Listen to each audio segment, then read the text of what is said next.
بسم اللہ الرحمن الرحیم۔ صفحہ 35 ہے۔ حضرت خود فرماتے ہیں جس مدرسے میں رشید احمد صاحب پڑھا کرتے تھے، اس کے راستے میں ایک مجذوب بیٹھا رہتا تھا اور آتے جاتے ہمیں ملا کرتا۔ ہم دور سے سلام کرتے، پاس نہ جاتے، بیچارے بہت محبت کی نظر سے ہمیں دیکھتے، پاس بلاتے، مگر ہمیں اپنے کام سے کہاں فرصت تھی، اور یہ بھی ڈر لگتا تھا کہ اگر کہیں مجذوبی نہ ہو جائیں اس کے ساتھ بیٹھ کر، نہ پڑھنے کے رہے نہ لکھنے کے۔ ایک مرتبہ انہوں نے ہمیں 2 امرود دیے، ہم نے ڈرتے ڈرتے لے تو لیے مگر کھائے نہیں۔ انہوں نے کئی مرتبہ کہا کہ بچے وہ تو نے کھا لیے، ہم نے ہاتھ میں دبائے اور چل دیے، گھر آ کر طاق میں چھپا دیے۔ ان میں سے ایک امرود ایک شخص نے اٹھایا اور اس کو کھا لیا، وہ کھاتے ہی مجذوب ہو گیا۔ مجذوب انڈیا پاکستان کی سڑکوں پہ آپ کو مل جائیں گے، نہ سر پہ کپڑا، نہ جسم پہ کپڑا، نہ پاؤں میں جوتی، ننگے دھنگے، مونچھیں بڑی ہوئی، رالیں ٹپک رہی، گندگی، کبھی غسل نہیں کیا، کبھی طہارت نہیں کی۔ ان کے بارے میں کہتے ہیں جی ان کو کچھ نہیں کہنا، یہ پہنچی بھی سرکار ہے۔ ہم بھی اتفاق کرتے ہیں وہ ضرور پہنچی بھی ہے، لیکن جہنم کے کنارے پر پہنچی بھی، ایک ہی دھکا لگے گا اور سیدھے اندر جائیں گے۔ ایک نے کھایا تو فوراً مجذوب ہو گئے، دوسرا یوں ہی سو کر کہہ گیا، اس کے بعد ہم نے ان کا راستہ ہی چھوڑ دیا۔ اب اس مجذوب کے اس امرود دینے میں کیا کمال ہے، کیا قیمت ہے، کیا تصرف ہے، اس کو کھاتے ہی ایسا اثر ظاہر ہوا کہ وہ پیر صاحب اس کے پیچھے ہو گئے اور خود بھی مجذوب ہو گئے۔ آئیے ذرا اس کو اٹھا کر رسول اللہ صلی اللہ علیہ وسلم کی ایک حدیث پر پیش کیجیے۔ اللہ کے نبی علیہ الصلوۃ والسلام فرماتے ہیں انسان کا دل رحمان کی انگلیوں کے درمیان ہے، جدھر چاہتا ہے اس کو پھیر دیتا ہے۔ اگر یہ امرود کھانے سے، ایک نظر ڈالنے سے اتنا تصرف ہے، اتنا کمال ہے، تو محمد الرسول اللہ صلی اللہ علیہ وسلم خود بیان فرماتے ہیں ان کے چچا کا آخری وقت آتا ہے، اللہ کے نبی جا کر سرہانے پر بیٹھتے ہیں اور سرہانے پر بیٹھ کر دعوت توحید دیتے ہیں۔ ابو جہل بھی موجود ہے۔ ابو جہل دعوت توحید کو سن کر کہتا ہے اے ابو طالب، کیا مرتے ہوئے تو اپنے باپ دادا کے دین کو چھوڑ کر مرے گا؟ اور اللہ کے نبی اپنے چہرے کو، اپنے کانوں کو چچا کے لبوں پہ رکھ کر کہہ رہے ہیں یا عمی قل لا الہ الا اللہ، چچا ایک ہی مرتبہ کہہ دے لا الہ الا اللہ۔ نبی زور بھی لگا رہے ہیں، نظر کرم بھی کر رہے ہیں، توجہ بھی ڈال رہے ہیں، لیکن اس کے باوجود چچا ایک ہی جواب کہتا ہے اموت علی دین عبد المطلب۔ اس بابا جی نے ایک امرود دیا جس کا کھانے سے انسان کی کیفیت ہی بدل گئی۔ اتنا تصرف، اتنا کمال، اور رسول اللہ صلی اللہ علیہ وسلم اپنے چچا پہ زور لگاتے رہے، منتیں کرتے رہے، کہتے ہیں میں پیٹیوں پہ بیٹھا اور جگہ بناتا ہوا اپنے چچا کے سرہانے تک پہنچا، ہر طرح کی منت کر لی، لیکن چچا نے کہا اخترت النار علی العار، میں جہنم برداشت کر لوں گا، برادری کا ناک نہیں کٹوا سکتا۔ تو یہ کمال رسول اللہ کو نہ تھا؟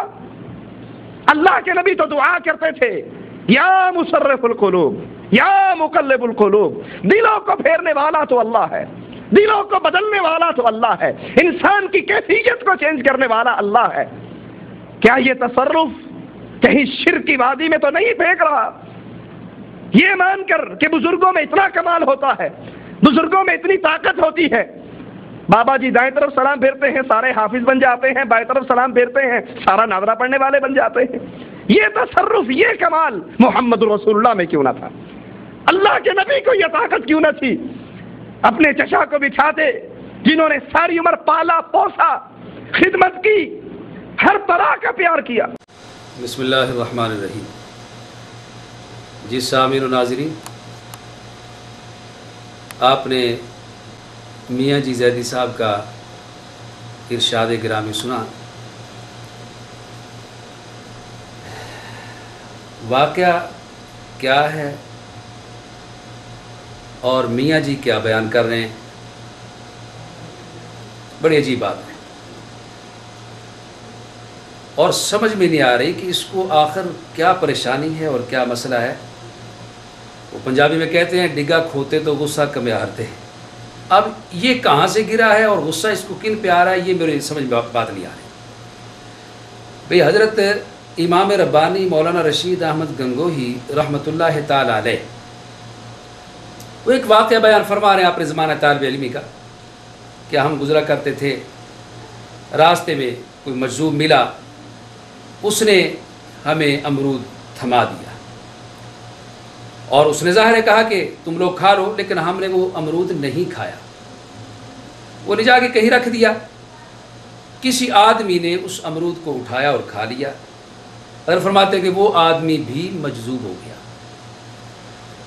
اب اس میں امام ربانی مولانا رشید احمد گنگوہی رحمۃ اللہ تعالی علیہ پر اس بدبخت کو کس بات کا غصہ ہے، یہ سمجھ میں نہیں آئی۔ بھئی امرود کیا اس نے خود لینا تھا یا اس کے ابا نے لینا تھا اس مجذوب سے؟ اس کو یہ غصہ لگا کہ امرود تو ہم نے لینا تھا، وہ حضرت نے کیوں پکڑ لیا؟ اور وہ امرود حضرت نے کھایا بھی نہیں، کھا کوئی اور گیا۔ اس کو مسٹر زیدی کو اس بات کا شاید غصہ ہے، یا اس میاں جی کو لفظ مجذوب سے چڑ ہے۔ بات یہ ہے کہ اگر اس کو امرود کا غصہ ہے تو اس کو امرود کے حوالے سے کوئی بات کرنی چاہیے، اگر اس کو لفظ مجذوب سے چڑ ہے تو مجذوب کے حوالے سے بات کرے۔ اس سارے معاملے میں امام ربانی حضرت گنگوہی رحمۃ اللہ تعالی علیہ کا کیا جرم ہے، کیا قصور ہے؟ نہ تو انہوں نے مجذوب کے لیے کوئی سفر اختیار کیا، نہ اس کے نظریات کو اپنایا، نہ اس سے کوئی چیز مانگی، اور نہ اس کی دی ہوئی چیز حضرت نے کھائی، تو حضرت گنگوہی رحمۃ اللہ تعالی علیہ پر اس کو غصہ کس چیز کا ہے؟ اگر یہ کہنا چاہتا ہے، جیسا کہ اس نے ایک واقعہ بھی آگے اشارہ بھی کیا کہ دیکھیں جی مجذوب کے دیے ہوئے امرود میں اتنا اثر ہے، تو رسول اللہ صلی اللہ علیہ وسلم کی توجہات میں اور آپ کی منتوں میں اور آپ کی دعوت میں اور آپ کی تبلیغ میں اثر کیوں نہیں ہے؟ معاذ اللہ تعالی یہی بدبخت کہہ سکتا ہے اور ذکر کرتا ہے کہ دیکھیں ابو طالب کو ہدایت نہیں ملی۔ میں یہاں صرف اتنا کہوں گا کہ وہ ظالم شخص، تو کیا کہنا چاہتا ہے کہ رسول اللہ صلی اللہ علیہ وسلم کی زندگی بھر کی محنت، آپ کی دعائیں، آپ کی توجہات، آپ کی دعوت، آپ کی تبلیغ، آپ کا انداز، آپ کا طریقہ سلیقہ، کیا اس سے کسی شخص کو بھی ہدایت نہیں ملی؟ تجھے ابو طالب تو نظر آیا، اور باقی تجھے یہ لاکھوں کی تعداد میں صحابہ نظر نہیں آئے کہ ضرور چکر ہے غیر مقلدو، اس کی تحقیق کرو، اس نے ضرور ڈالر کھائے ہیں امت میں انتشار پھیلانے کے لیے، امت کو بدنام کرنے کے لیے، اور امت کو راہ راست سے ہٹانے کے لیے یہ ضرور ایجنٹ ہے کسی کا۔ عزیز محترم، اس کا حال کیا ہے؟ بقول شاعر، بڑے جس نفرت وہ تقریر کرنی ہے، بڑے جس نفرت وہ تقریر کرنی ہے، جگر جس شک ہو وہ تحریر کرنی ہے، یہ عالموں کا غیر کر دو، یہ عالموں کا تمہارے طریقہ، یہ عالموں کا تمہارے طریقہ، یہ رہبروں کا تمہارے سلیقہ ہے۔ ارے تو بعد میں برستا کہ حضرت گنگوہی رحمت اللہ تعالی علیہ کی زبان پر مجذوب کا لفظ آیا اور تجھے اتنی پریشانی ہوئی، اور یہی لفظ اگر تیرے ابا حضور کے ہاں بھی ہو۔ یہ میرے پاس یہ رہی کرامات اہل حدیث، اس کے اندر یہ صفحہ 85 ہے، یہ رہا، اور اس کو غور سے دیکھ، آپ اور ایک مجذوب، یہ عنوان ہے۔ اب تیری کتاب میں مجذوب کا ذکر ہے اور پورا واقعہ بیان کیا گیا ہے۔ اس سے آگے بڑھ،